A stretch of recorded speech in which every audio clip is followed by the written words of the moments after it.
Hi, hello, and welcome to Mango's Manny. This is the first full-length video on this account. Let me apologize for some of these angles for first and foremost. I'm really trying with this video setup, and I haven't found the perfect spot around my table to take POV videos of me doing nails. So bear with me while we grow on this channel, please, and thanks. Today we are doing some nails based off of Howl's Moving Castle. It's one of my favorite Ghibli movies. And lately I have been into doing anime nails that don't look like anime nails, So I'm just going to pop a picture of the design that I came up with. And I think it gives Howl's Moving Castle without it saying, this is a Howl's Moving Castle nail. You know what I mean? But yeah, as this video plays on, I'm just going to give you a little bit more information on what I plan to do with this channel, and my business, so forth. So I started doing nails during the pandemic. I got into watching the Korean girlies doing their nails, and I was like, I want to do my nails too. And the first nail set I bought had those Beatles press-on nail kits, and I bought those. And I thought I was so good at doing nails, but then I fall off of it because of school and being busy all the time. I just didn't pick them back up. Then I would like to say 2022, I started doing my nails regularly. I would do my personal nails regularly, and people constantly comment that, oh, I like your nails. Do you do nails? So on and so forth. So I have done a couple of my friends' nails, some people from work nails. They wanted me to, so I did it. And those came out pretty good, but I'm not a professional. I don't plan to get a license, a nail license anytime soon. So I don't think I'll be doing anybody's nails again, But I did enjoy doing the gel X forms, and I still continue doing my nails and putting up pictures of my nails on Instagram, and people really like them. So with all these people encouraging me and telling me, take a leap, try and do a business and stuff like that, in 2024, I decided to start my nail business. And I would like to say February was the first time I ever did a pop-up shop. So February was the first time I did a pop-up shop. It was at Krog. That's Atlanta, if you didn't know where I am stationed. It's in Atlanta, Georgia. And it's a fairly busy location. It's on the Beltline. If you're from Atlanta, you know where it is. It's on the Beltline, so enough people come and see the location, right? And I would like to say I did pretty well for being it the first time I ever did a pop-up shop, and having so many people pass by saying, oh my gosh, these are so cute. Oh my gosh, I didn't are you here regularly? Do you have a website? And I'm like, no, I just started. This is so much pressure. Don't. But it was so encouraging to see so many people love my work, and people bought. I didn't make tons of money, but I made back my table, and I made back the parking fee that I had to pay. So that's good. And I got a little bit more extra on top of that. So I think overall I did it fairly well at Krog for the first time. And then I continued to do a couple more pop-up shops at Krog location, just so people can get familiar with me as a business and this location they could expect me at. And I will have to say, at the third time I went back, people was like, oh my gosh, you were here last time and I didn't get to buy anything, so I'm gonna buy something now. And I just thought, oh, people are expecting me now. That is so sweet. That is so nice, because you kind of like downplay yourself so that you don't feel disappointed if you don't do well, right? Oh, I'm a beginner. It's okay if I don't make money and what's not. It's just good to get my name out there. But to know that people expected me for that, I was like, wow. And that was the third time I've been at that location. So that was just a great feeling. Now, after doing this, doing a pop-up shop 3 times in a row, I decided to take a break and try and work on the business aspect a little bit more, like getting my website up and going, which I still haven't done. but it's on the list before I start doing pop-up shops again in July. And for instance, doing some more nails, so I have a bigger inventory when I go to these pop-up shops and more variety, and it doesn't feel like I'm rushing through the weeks to get these nails done for the pop-up shop that I'm doing monthly.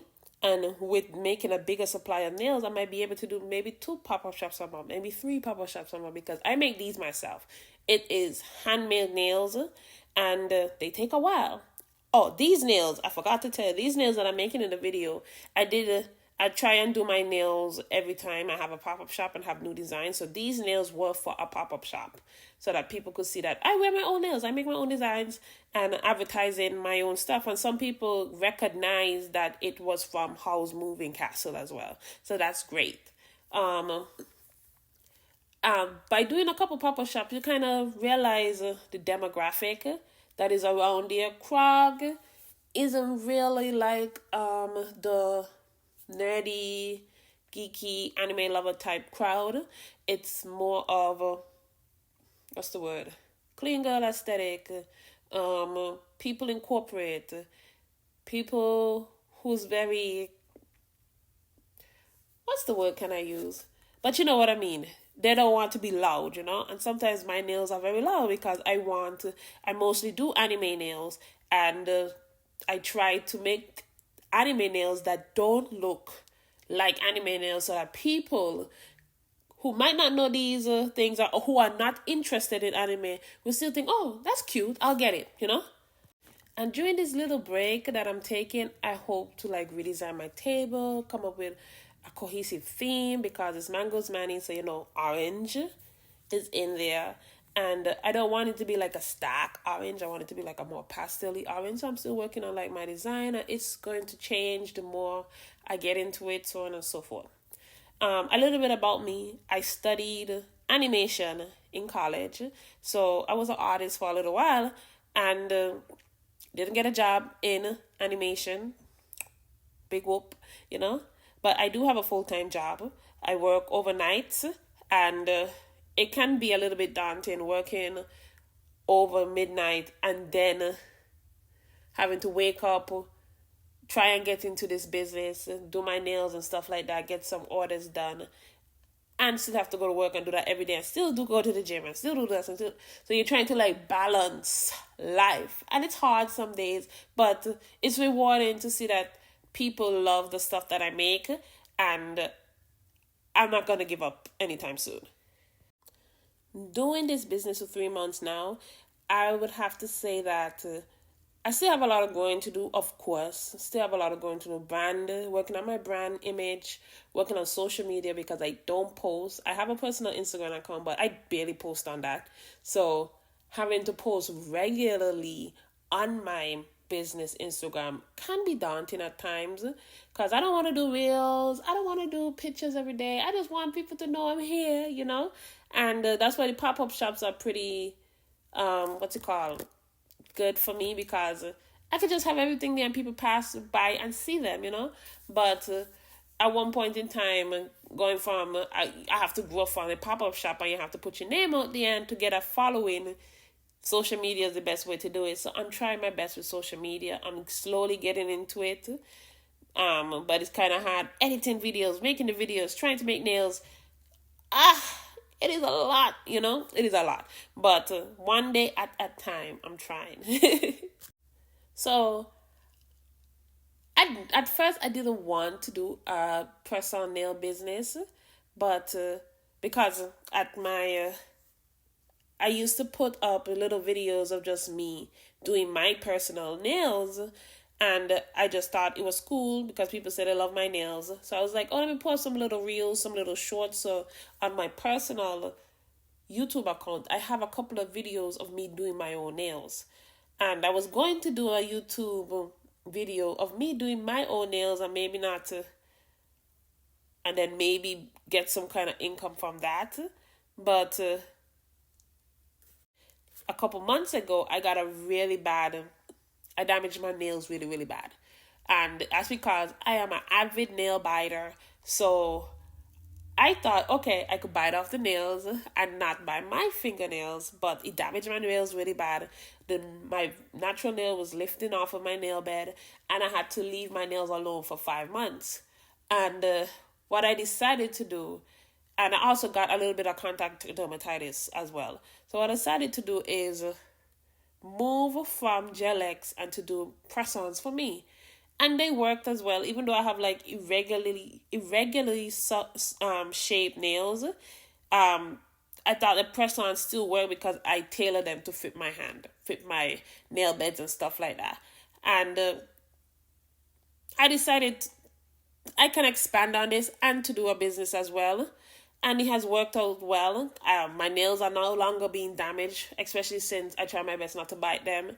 And since I'm using press-on nails, it's not adhered to my nail bed, so it does wonders for me.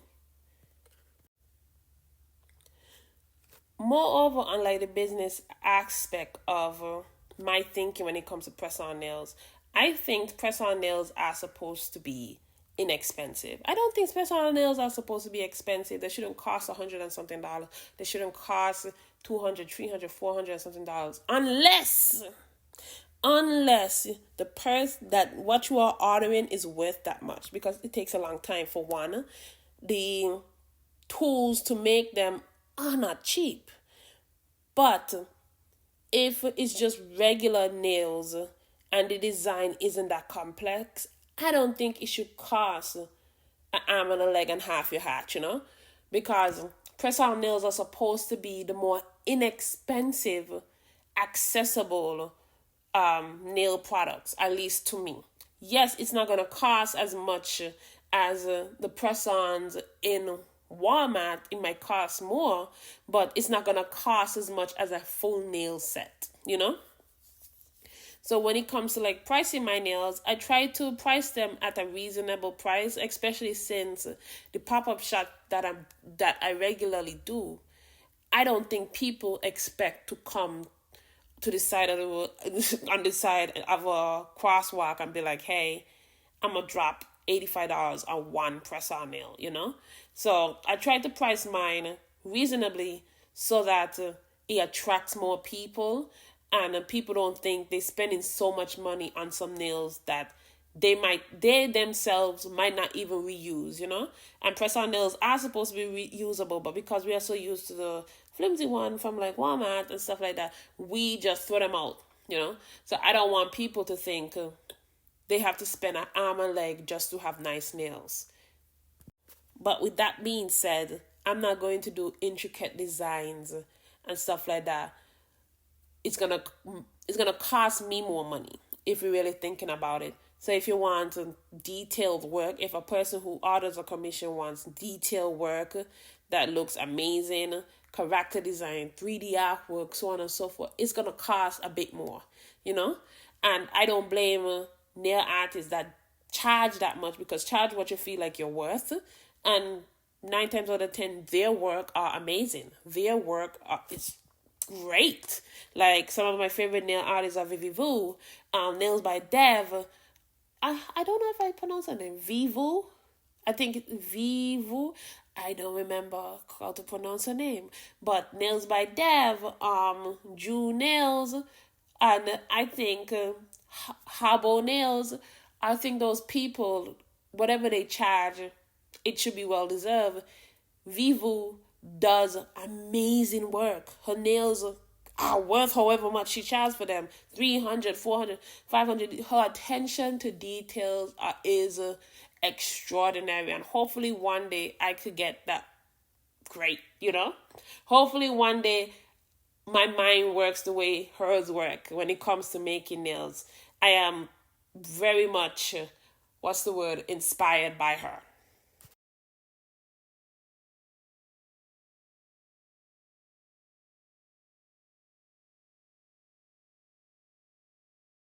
With the pop-up shops, I also want to do artist alley. I did one artist alley this year, and it was at Kawaii Dream Fest at Charlie's Collectibles, and it was pretty nice. It was the most money I ever made at a pop-up shop, so I was excited about that. And all the girls that came looked so cute in their outfits, dressed like Lolitas and the anime characters. And I just thought it was a nice experience. And when people come to artist alleys and they come to convention, I know for a fact they come to spend money. Unlike somebody walking down a strip and happenstance seeing me. When I go to like conventions, I know for a fact I'm going there to spend some money at the artist alley. So it was a great experience, this one-time experience, to have a booth at the artist alley. And I tried MomoCon, I tried Dragon Con, AWA, and a couple others, and I didn't get into them. I really wanted to get into DreamCon, go to Texas, be in DreamCon, but I got waitlisted. Nothing wrong with that. It's another time. Hopefully it happens again. And I think it's because a lot of the cons categorize me as a vendor.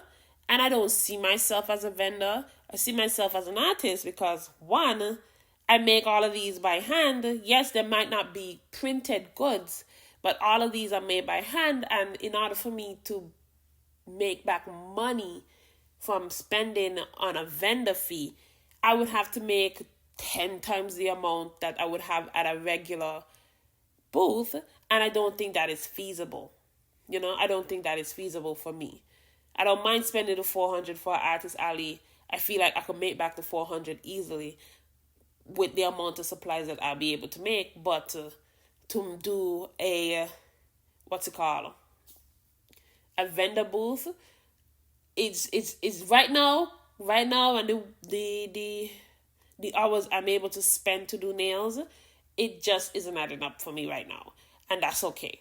Maybe a year or two later, I'll be able to do a vendor booth and have my nails at an artist alley, but it's okay. I can always do the Kawaii Dream Fest again because I had a blast. It was a fun time. Even though it was small and intimate, it was a fun time to see all the girls, the music, the performances, and I have a video coming up with my experience with that. So far, I have to say I have been loving this side hustle for a little bit. It is just been a great way to make an extra couple bucks every month, and I hope to grow further with it. I hope to get better at it and to build off of it, to build more off of it and to find my place in this nail world. But we're coming down to the end of the video, and I want to talk a little bit more about these nails. This nail right here that I'm doing that you're saying, I didn't get all of it, but this was the hardest one to do, and I didn't execute it the way I envisioned it in my head, which is okay. I saw somebody else do another technique for a Howl's moving castle nail, and I want to try that and switch it out with this nail. Switch that nail and put it in place of this one. But overall, I thought the nail set was cute. I thought it turned out decent overall, and I got lots of compliments on the nails when I went to my pop-up shop later. But in the comments, let me know what is your favorite Ghibli movie or your favorite anime. My favorite Ghibli movie is Spirited Away. I love Spirited Away. It's one of the reasons why I wanted to be an animator. And even though I'm not an animator right now, that path led me down to this, putting my art and my work and my skills into beauty. And I'm fine with that. I'm happy making nails at the moment. I feel very passionate translating my creative mind into something that people could wear and reuse over and over again. And for now, I'm content with doing nails. But yes, thank you for being here, listening to me ramble, watching this video. I appreciate everyone whose eyes have landed on this video. Please like, share, and subscribe to your mother, your sister, your uncle, your father, your brother. I hope later I'm able to have a link to a website or Etsy, whichever one. And you'll see how I grow throughout this journey with you guys. So thank you. Enjoy your day, and I see you next time.